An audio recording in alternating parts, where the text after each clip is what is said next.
Hi guys, welcome to my channel. This is Airsoft. This is my very first video on YouTube. I'm going to talk a bit about my false start in Airsoft, and I hope to help other people with my experience so far with the Vector, with some mods, some malfunctions that I have or had, maybe still have, because I still haven't tested it out properly. As you can hear, by the way, English is not my first language, but I definitely do my best. But yeah, my first experiences with my Vector.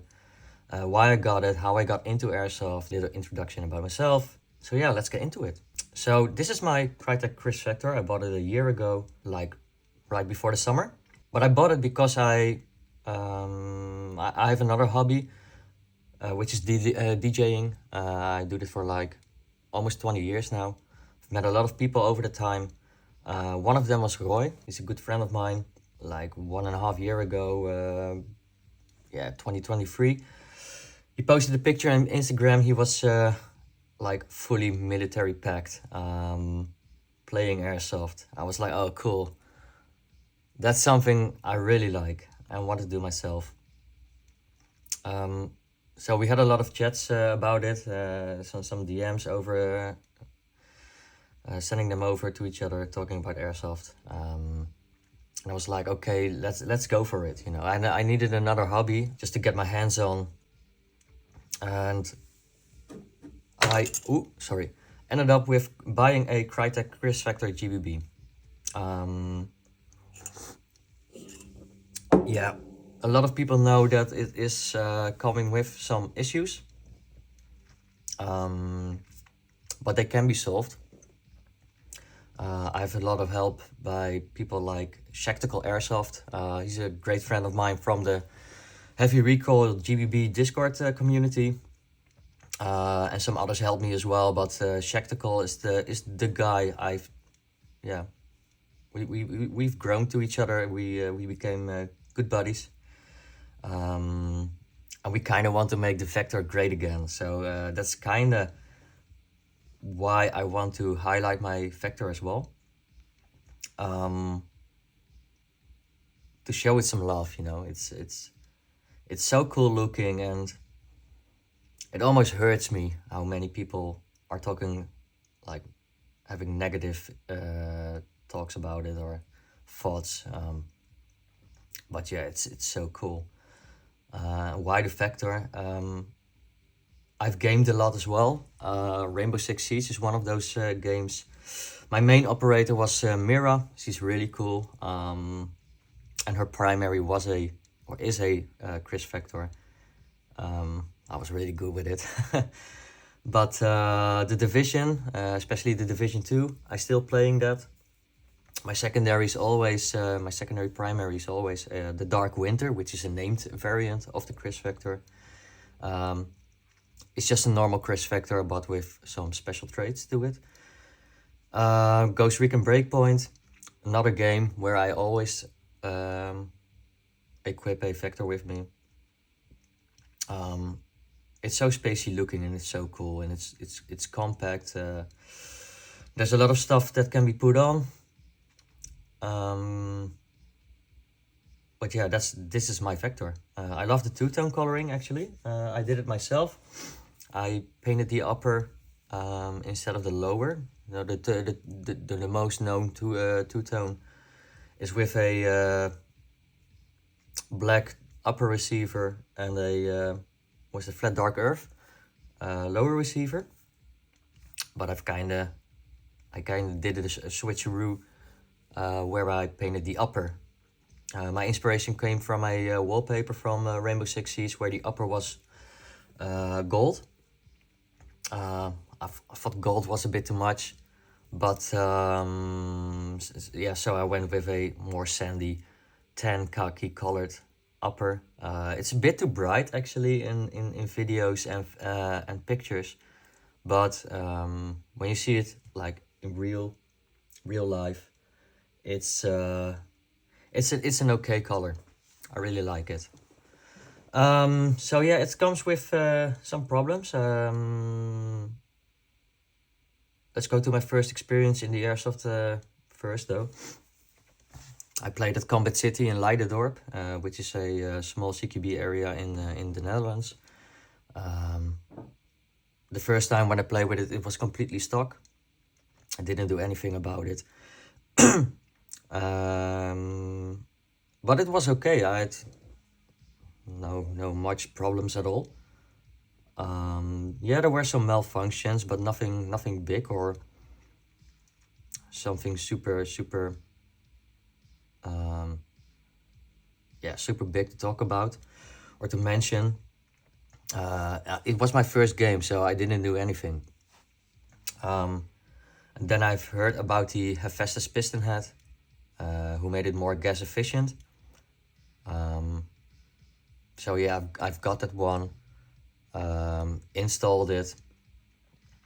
Also watched the Explosive Enterprises video about the Krytac Kriss Vector, and then I've heard about sending the slider assembly, the top rail. That's something you really have to do. So I did that as well. Of course, I've bought a different bucking. I got the Mr. Hub from Maple Leaf 60-degree bucking. And shit was going on already at the time. I went to the shop and yeah, like I said, I was brand new to the airsoft. It was the first time I'm going to purchase something in person. I didn't do anything about inner barrels. I bought an inner barrel as well from Maple Leaf, Crazy Jet, 150 millimeters, 604 inner barrel. But when I was at the shop and I've apparently lost the spring of my hub adjustment. There's this hub arm with a small spring, and yeah, I brought it with me because I didn't know what barrel to buy. And in that span of time I was there in the shop, I apparently lost the spring. So yeah, that was already a big issue. So I couldn't adjust any hub. I've mailed them, they couldn't find a spring. So I went looking around and I've contacted Airsoftzone. I believe they are located in Austria. And they were sure, like, no problem, we've got some different springs here. We will send you a few, which was really great and helpful. I believe they also did it for free, which was amazing. Maybe shipping I have to pay. But yeah, that was great. I'll mention it a couple of times as well. Airsoftzone is one of the main distributors for Krytac in Europe.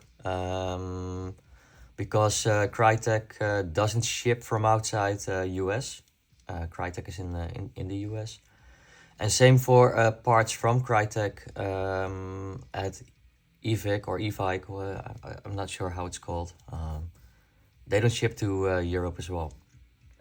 So yeah, that's a big that was a big issue for me. But Airsoftzone apparently is really great if you want spare parts or OEM parts. So yeah, they've sent me springs, but they were all like pretty little or different from the original spring. So I ended up with buying I believe it was Bowmaster. Bowmaster has a CNC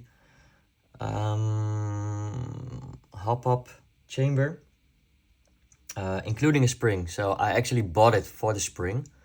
The chamber is also really nice, but especially with the I have another barrel, Unicorn airsoft barrel, inner barrel.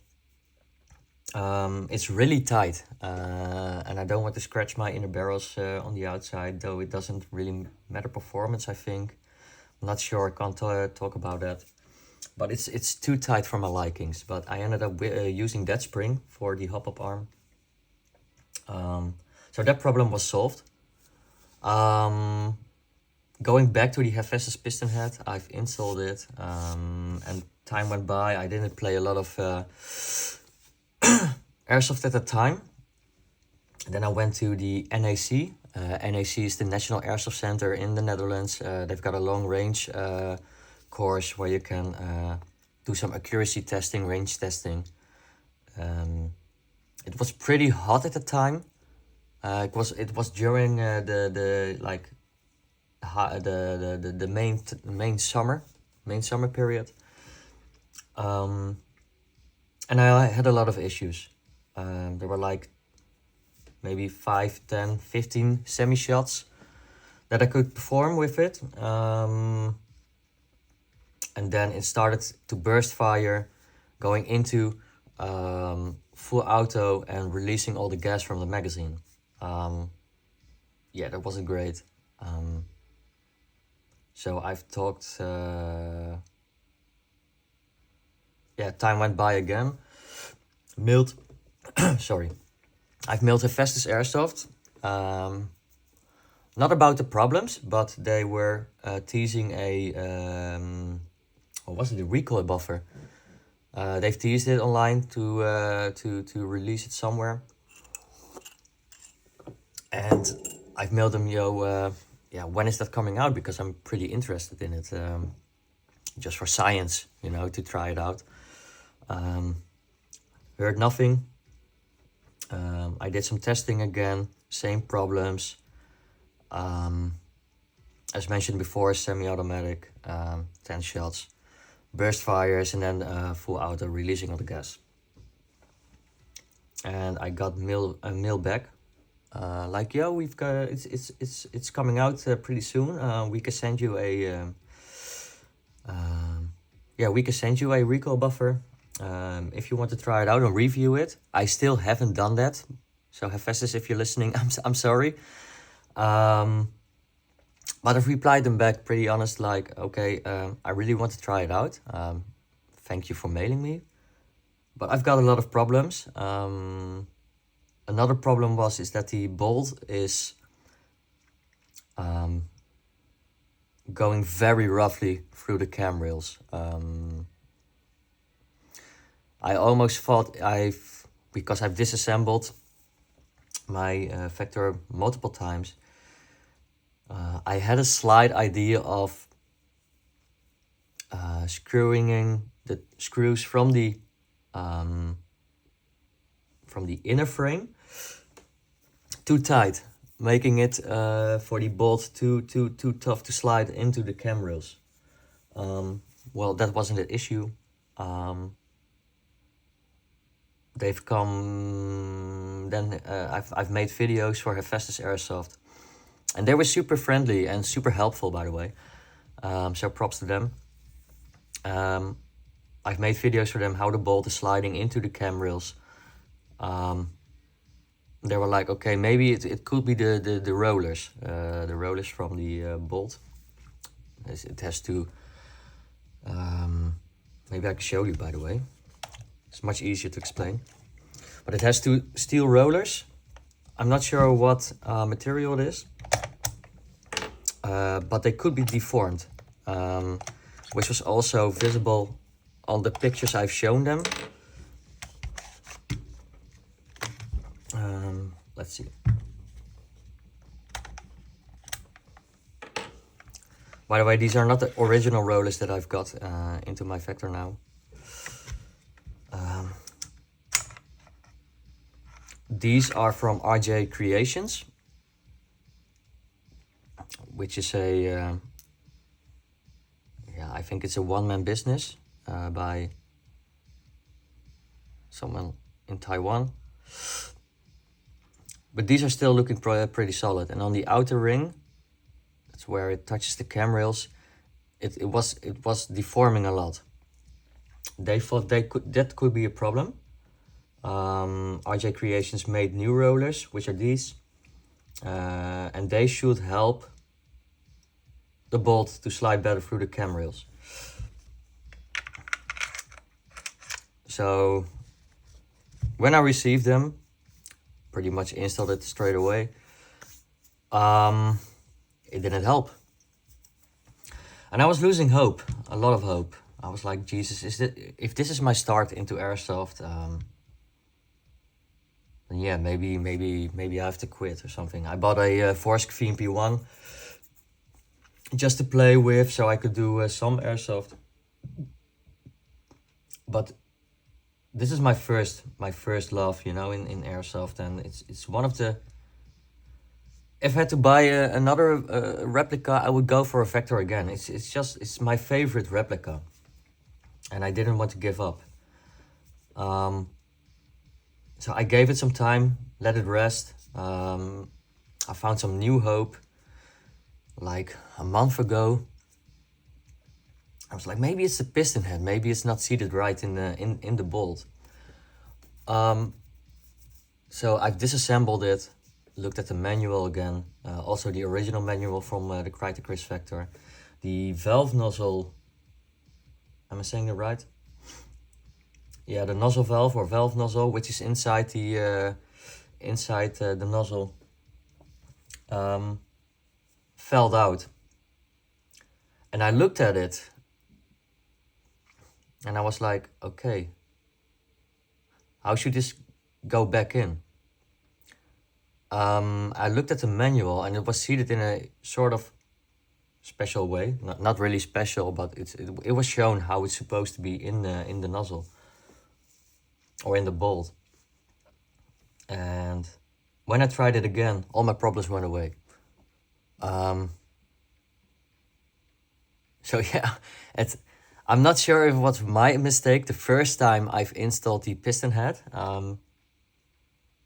from Hephaestus, so like a year ago, or it's something it's a mechanical issue, or from Krytac itself, that it turned around into the bolt or the nozzle. But when I installed it as shown in the manual, basically all my problems were over. And I already did a lot of other modifications to try if it solved my problems. I've got the, well, I knew that wasn't going to help, but I've got the Bowmaster hub-up adjustment wheel. So you can put more hop or less hop on it. I did the gas blowback Airsoft valve knocker spring, because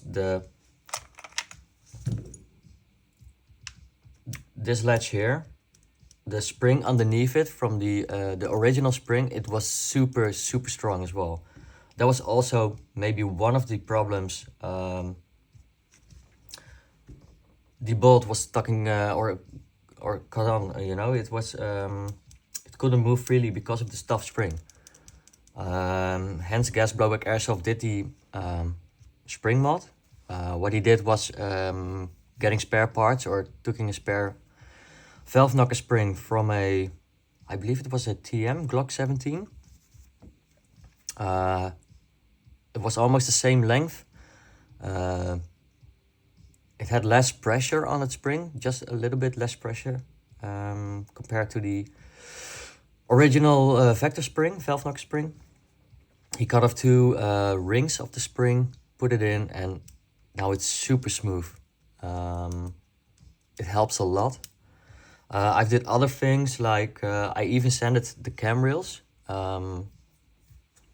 Didn't help before I found out what the actually issue was. Also got the black variable buffer. This is the -2 one. I also have the -3 one. Didn't help. So yeah, I recently found out what the actual problem was. So if you're installing an Hephaestus piston head or a different piston head, I believe Bowmaster has one, and Black Variable has one, and your nozzle valve comes out, please don't make the same mistake as me and install it the right way. It will solve basically all the problems I have so far. I haven't done any range testing yet or accuracy testing. But all the testing I did with the chrono at home were pretty spot on. So yeah, that's basically it. And while testing, by the way, it's funny to mention, I'm not sure if it's a common thing, but I tested multiple barrels. I've got of course I've got the stock barrel, the 120 millimeters 605 in a barrel, the maple leaf as mentioned before, and the Unicorn Airsoft 200 millimeters 603 in a barrel. And I I've tested it with 2 different types of green gas. One is a Swiss Army 130 psi green gas without silicone oil. And the other one was Forsk V6 175 psi with silicone oil.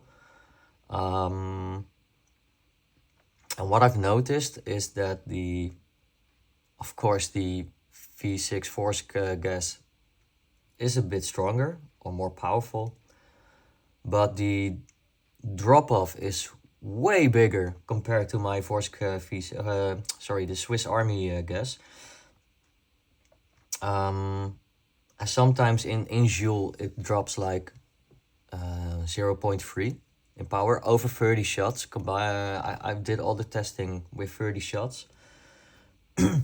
But sometimes it would drop like 0.3, 0.4 in joule. I can't show you right now at the moment, but especially the Swiss Arms or Swiss Army gas on the maple leaf barrel was super consistent.